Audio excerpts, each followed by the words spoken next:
আসসালামু আলাইকুম, welcome to my channel. আশা করলাম আপনারা যে যেখান থাকি দেখা ভালো আছেন। আলহামদুলিল্লাহ আমরাও ভালো আছি। আজকে আপনারা লাগে লইয়া আইলাম নতুন আরও একটা ব্লগ। আশা করলাম আজকের ব্লগ আপনার কাছে ভালো লাগবো। যদি ভিডিওটা ভালো লাগে একটা লাইক দিবা আর চ্যানেলটা সাবস্ক্রাইব করবা, আর যারা ফেসবুক থেকে দেখা পেজটা ফলো করবা আর শেয়ার দিবা। আর ওই আজকের ব্লগ আমি শুরু করছি বিকাল থেকে। তো কিছু শপিং গেছি আর কি। আর আজকের শপিং হয়েছে গিয়া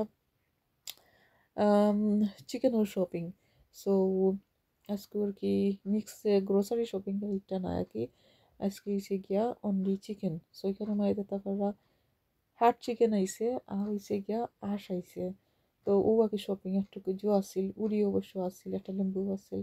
তো ও শপিং আর কি হই একটু শেয়ার করিলাই। নর্মালি তার শপিং আমি তেমন একটা শেয়ার করি না। আর আজকে যখন কই একটু করিলাই ওটা লাগে আর কি। একটু হয়েছে গিয়ে ফোরোর দিন আমি আজকে রান্নু। তো কই আর কি দেখাইলাই কিতা কিতা রান্নু। তো একটার মাঝে মনে হয় আসছিল আমি বলি গেছি মাছ, আর একটার মাঝে হয়েছে গিয়া মিট। তো রাত্রে এগুলা ভিজিয়ে রাখছিলাম আর কি। আর এখন সকাল তো রুই রুই মাছ আছে। তো রুই মাছ দিয়ে আর যদি রান্না আজকে কমলার বাকল দিই। তো ওটা হই আর কি শেয়ার করবো। তারপর আমি আর ওটা রান্নু উড়ি দিই আর গোয়াল মাছ দিই। তো আর কি আমি এবার দিই কিছু বাক্কাও পেঁয়াজ আর কাটটা রাখি দিলাম যাতে আমার রান্নাটা সহজ হয়ে যায়। এরপরে আমি রুই মাছটা বানাই লাইছি, বানাইয়া ওয়াশ করিয়া পানি নিয়ে জড়াইয়া রাখিছি আর কি বউলের মাঝে আমি রান্না শুরু করবো। তো আমি গোয়াল মাছও ওয়াশ করে লাইছি অবশ্য। এবার কি রাতকে ভিজিয়ে রাখছি, সকালে ওইটা ওয়াশ করলাম বানাইলাম যেটা বানানির। আর হইছে গিয়া মাংস বাইরে ওয়াশ করে দিছি। তো আমি একটু পরেই রান্তাম হইব, এখন সকাল হয়ে গেছে আর কি 10:30 অথবা 11টা। আমার ফুরিরে ঘুম পাতাইয়া আর কি আমি রান্নাটা বইমু। তো ওই বাদে আমি মাংসের মাঝে সব ধরনের সব গরম মশলা, পাউডার মশলা, আদা রসুনের পেস্ট, পেঁয়াজ, অয়েল সকলটা দিলাইছি, মেথিও দিছি। দিয়া বালা করি সকলটা মিক্স করে লইলাম আর কি, মাখাই নিলাম। যেটারে হয় হাতে মাখা লামর কারি অথবা বেরির তরকারি। তো এইটা হচ্ছে গিয়া লামর মিট আর কি। তো আজকে আদি বালা করে মাখাইয়া আমাকে রান্নাম। নর্মালি ইলা আদি মাখাই না, আমি এমনি বই দিই। তারপর দজি দিয়া কিলারিয়ে দিয়া ঠিক রান্ধি আর কি। তারপর ওইছে গিয়ে আমি আর উড়ি দিয়ে গল মাছ দিয়ে বই দিছি। এটা শেয়ার করার না, কারণ আমার চ্যানেলও আছে অলরেডি উড়ি তরকারি আই থিঙ্ক। আর হইছে গিয়া মাংস তরকারিও আছে, তার লাগে এগুলা শেয়ার করলাম না। যদি চাইন ওই রেসিপি অফকোর্স আমি শেয়ার করবো না আরবার। তারপর হইছে গিয়ে আমি আজকে আপনার লগে শেয়ার করবো কমলা বাকল দি আর রৌ মাছ দি কিলা রান্ধি। তো এই কারিটা আগে আগে আমার কাছে ও রাঁধলে মিঠা হয়েছে তো তার লাগে। তো আমার আম্মাই খেয়ে দিছিল আর কি বাগার দিয়া। জেলা বাগার দিয়ে কি তরকারিটা নর্মালি ওলা রান্তাম না, জেলা রান্ধি মাছের তরকারি। আমি কইরাম আর কি স্টেপ বাই স্টেপ। সো দেখতে পারলা তেল রে গরম করিয়া পেঁয়াজ দিলাইছি, একটু লবণ দিয়ে আর কি বইয়া দিয়ে আসছি লো হিটের মাঝে, যাতে পেঁয়াজগুলো সফট হয়ে যায় সুন্দর হইয়া। আর ইবাই দিয়ে মাঝে মাঝে আর কি মাংসর কারিটা আমি দেখলাম, কারণ মশলা দেওয়া হয়েছে তো সামটাইমস নিচে লাগি যায়। তো মাঝে মাঝে লাগিয়ে দিলাম আর কি। আমি জাস্ট ট্রাই করলাম, দেখাইতাম মানে কি লইছে। তো প্রায় আধা ঘন্টা আর কি জাল দিছি। জাল দেওয়ার পরে এগুলো হয়েছে। তো আর একটু পারসাইলাম যাতে পেঁয়াজগুলো আর একটু পালা করি সফট হয়ে যায়। আমি দেখাইলাম দাদা কি ও লইছে আর কি।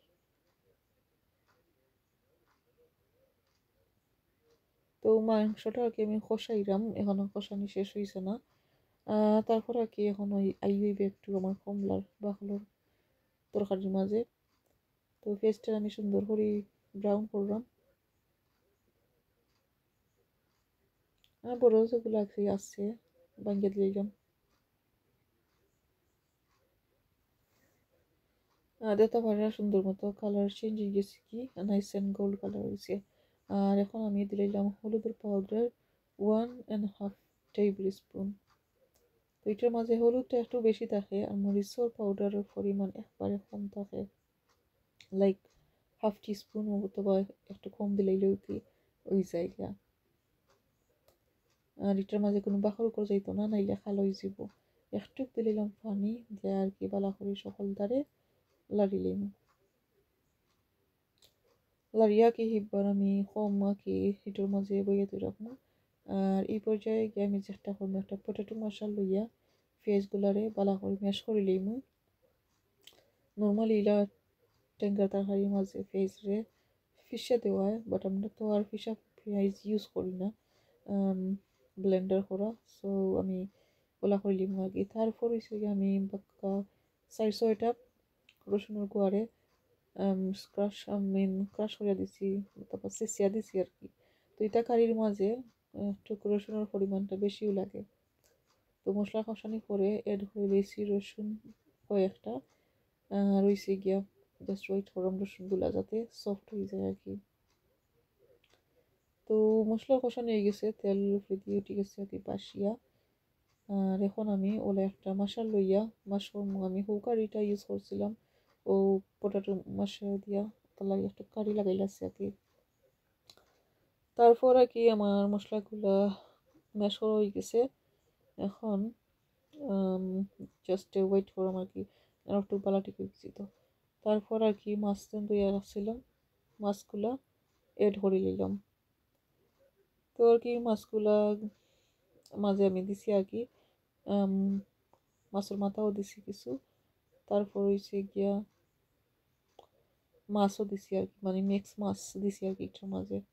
নর্মালি মাছ রানলে আমি জাস্ট ফ্যাটর মাছ রান্ধি, কিংবা গজর হইলে খালি গজর রান্ধি। তো এটার মাঝে আমি সকলটা মিক্স করিয়া দিলাইছি আর কি। তো দিয়া বালা করি লাড়িলিমু সকলটা, লাড়িয়া কি একটা সময় কষাইমু মাছরে হইয়ে। তো মিট ফিশ চিকেন সকল তো হয়েছে গিয়া কষানি হয়ে গেছে, বেশি বেশি কষালি আর কি, বেশি বেশি মজা হয়।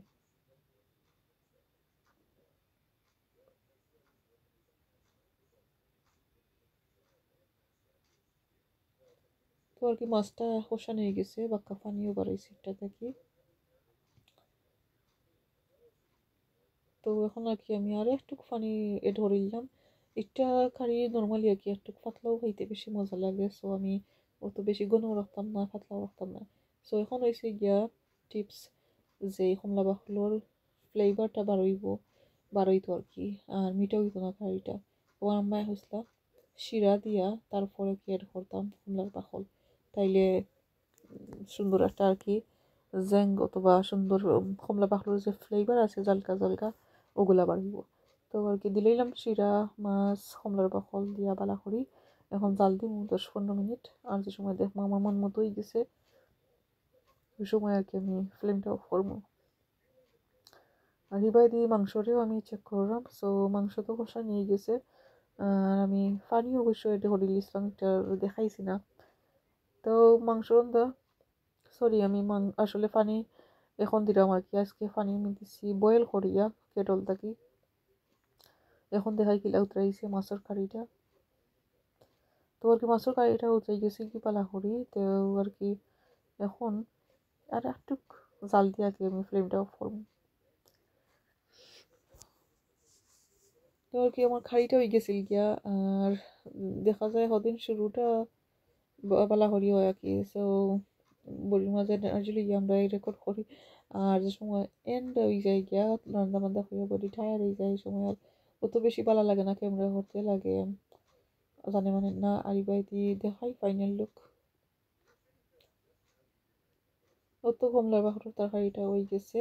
আর আশা করলাম আজকের ব্লগ আপনার কাছে ভালো লাগছে। আর ওইসে গিয়া মাংসর তরকারি আর কি। আমি একটা ছোটো আলু এড করছিলাম জাস্ট ইন কেস চেন ধরে যদি দেওয়া লাগে। তো আজকে তখন পর্যন্ত আসসালামু আলাইকুম।